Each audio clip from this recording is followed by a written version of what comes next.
Dará lugar a nuevas aplicaciones y tecnologías revolucionarias. Facilita el camino hacia un apasionante futuro de dispositivos ópticos avanzados.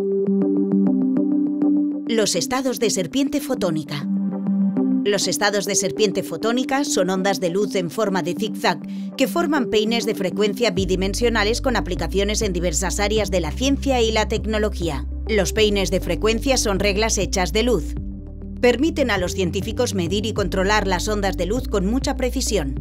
Además, no solo miden luz, sino que también aplican a tecnologías que utilizan frecuencias de radio y microondas como los relojes ópticos, los ordenadores cuánticos o las comunicaciones.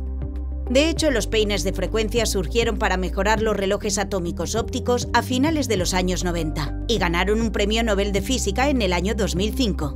La investigación de los estados de serpiente fotónica predice la existencia de reglas ópticas bidimensionales, más complejas que las unidimensionales manejadas hasta ahora y que aumentarían la utilidad de esta tecnología.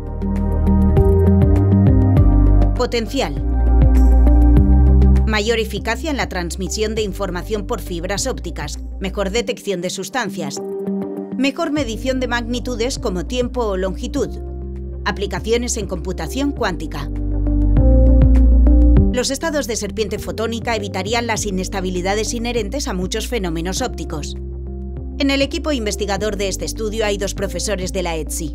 Liderado por la Universidad Politécnica de Valencia, cuenta también con personal de la Universidad Politécnica de Cataluña y del Instituto de Ciencias Fotónicas.